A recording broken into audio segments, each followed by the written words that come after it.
Jadi yang penting nyari guru juga bukan sekadar guru. Dari ajaran guru-guru yang betul ajarannya. Ingat tercatat tuh, yang betul. Juga dengan kitab-kitab yang muktamad.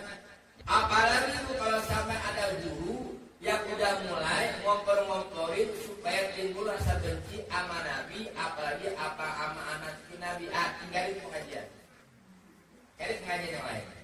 Udah gak beres pengajian. Mana ada pengajian ngajarin supaya benci. Gak benci lagi gendek, tau gak gendek? Iya, sebel benci 4. Apa dia gak akui lagi nasab anak cucu Nabi. Nauzubillah min dzalik. Udah gak pernah. Mau kata dia bilang ustaz ya, mau kata kiai, tinggalin. Cari guru yang lain.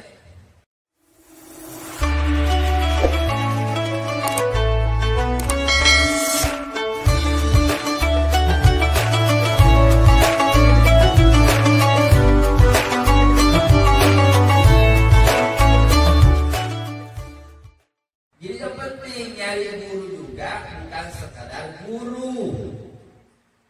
Guru aja macam-macam. Ada guru yang membawanya keras, tegas. Ada juga guru yang kalem. Semua memang tergantung medannya, Bu. Medannya beda-beda. Ada saatnya penyampaiannya santai, kalem. Tapi ada juga saatnya pelajaran disampaikan dengan tegas. Supaya si murid nggak pakai banyak tawar-nawar. Contoh, murid-murid sholat subuh Allah perintahkan 2 rakaat. Ada nawar, Ustaz subuh boleh nggak 1 rakaat? Boleh nawar nggak? Nggak boleh. Ibu ngaji perkara umpama jamak, ikan sama kosor umpama. Sholat yang boleh dikosor itu kan cuma 3 yang berjumlah 4 rakaat, zuhur, asar, isya.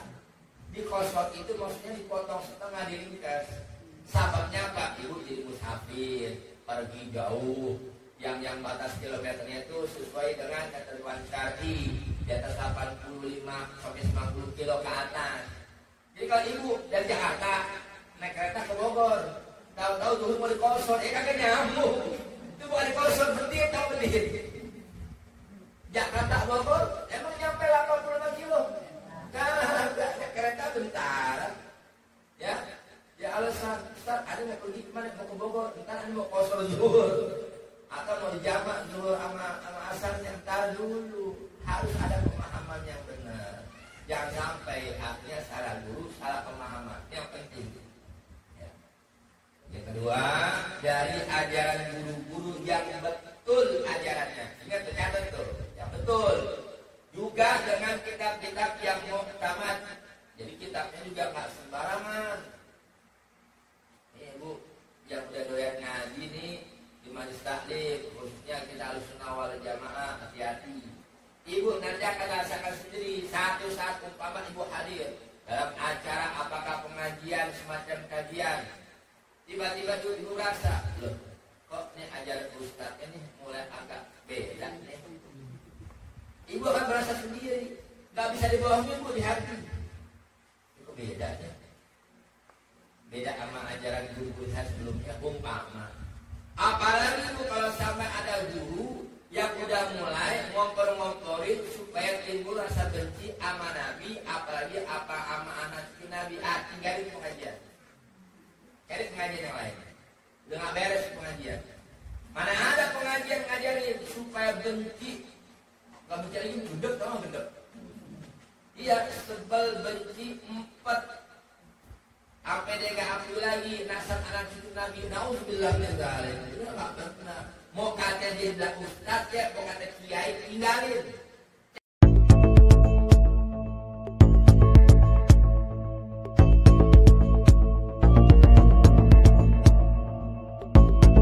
Cari guru yang lain. Bahaya itu, ya. Padahal Nabi sudah ajarin kita adibu auladakum ala salasati khisal. Ajarkan anak-anak kalian 3 perkara. 1, hubbi nabiyikum. Suruh ajarin anak kita cinta sama Nabi. Wa hubbi ahli baiti, cinta sama keluarga Nabi, anak cucu Nabi. Kenalin buat anak kita. Nabi Muhammad punya anaknya berapa? Nabi Muhammad punya istrinya berapa, Nabi Muhammad punya cucunya siapa aja, punya menantunya siapa aja, Nabi Muhammad punya sahabatnya siapa aja. Tuh tanda kalau orang cinta sama Nabi begitu. Dan ini cuma ada dalam ajaran agama Islam, ajaran orang-orang yang bercinta kepada Rasulullah Sallallahu Alaihi Wasallam. Jadi ibu ini, alhamdulillah, alhamdulillah nikmat. Ibu duduk di majlis taklim Al-Jum'ah An-Nafiyah pimpinan Ustaz Ibrahim. Yang Ustaz Ibrahim pun berguru pada salah satu guru beliau. Mana?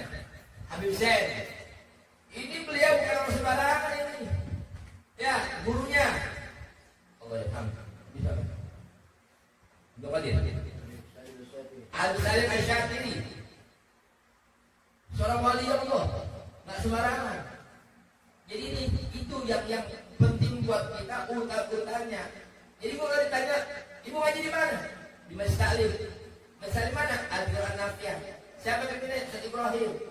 Orang tahu Ustaz Ibrahim? Oh iya, ngajinya sama Habib Zain. Ya, berkadir. Habib Zain gurunya ngaji lagi pada Habib Zain Al-Syatiri. Salim ngaji lagi. Jadi jelas urutan apa namanya? Ilmunya jelas. Bukan orang yang sekedar tiba-tiba tahu ujung-ujung baca kitab. Hati-hati. Ibu beli mangga. Enakan mangga matang pohon apa matang digebukin? Tahu digebukin. Dipaksa. Disekep terus sekep. Enakan mana? Matang pohon. Artinya dengan sendirinya. Orang begitu jauh sekarang maksain. Ilmunya belum matang, maksain. Akhirnya nyampainya ke umat, ya maksain begitu. Jadi dengan sendiri biarkan ibarat buah. Dengan siklus waktunya, dengan sendiri dia akan matang sendiri. Ilmu juga begitu, nggak perlu dipaksa. Masing-masing ala qadri uqulihi, terbatas atas kadar akalnya, pemahamannya. Jadi pentingnya kita jadi guru yang benar begitu. Bahkan bu ulama-ulama dulu begitu.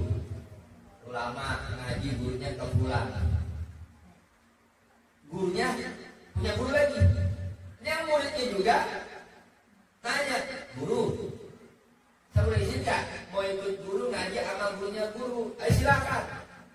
Menurut pandangan batin gurunya, dia yang mampu bisa, ayo ikut ngaji sama guru anda. Tuh. Jadi silsilah nyambung semua ketemu lagi. Ya, nggak putus tengah jalan enggak. Yang ketiga, dari bercampur kepada orang baik-baik. Ingat tuh, pertama tadi dari sempurnanya akalnya, yakni pikiran yang baik, akalnya sehat, itu maksudnya. Dua, karena gurunya yang lempang, yang lurus ajarannya yang benar dari kitab yang muktamad. Ketiga, sahabat bercampur, bergaul, berteman kepada orang baik-baik hingga ia dapat turun ikut kelakuan baik. Jadi bawa ibu biar kakak tinggal umpama ibu udah biasa ke pasar sama perempuan belanja. Ibu ke pasar, ya ke pasar lewatin toko minyak wangi. Ibu mah nggak beli, cuma rutin bolak-balik mengambil. Kira-kira bajuku ke bawah harum nggak? Ke bawah harum nggak? Ke bawah. Padahal ibu nggak beli. Artinya begitu. Ya, kita ini sadar diri masing-masing kita belum tentu menjadi orang baik, tapi setidaknya karena ibu bergaul campur dengan orang baik, insya Allah ibu pun terbawa menjadi orang baik. Setidaknya nama ibu akan terbawa menjadi nama yang baik-baik. Orang tahu, kenal nggak sama ibu Fulan itu? Oh iya kenal. Kok bisa kenal? Ya bisa ketemu di majelis pengajian tuh. Tidak kenalin, ya. Jadi terkenalnya, masyhurnya dengan gara-gara apa? Bercampur, bergaul kepada orang yang baik-baik hingga ia dapat juga turut bisa ikut kepada kelakuan yang baik-baik. Maka dari itu digemarkan, diharapkan bercampur, bergaul, berteman kepada mereka. Mereka siapa? Ya orang baik-baik. Kan ibu bisa bedain orang baik-baik sama orang nggak baik. Bahasanya begitu, orang baik-baik ahli ibadah. Ya, kelihatan Bu, kelihatan.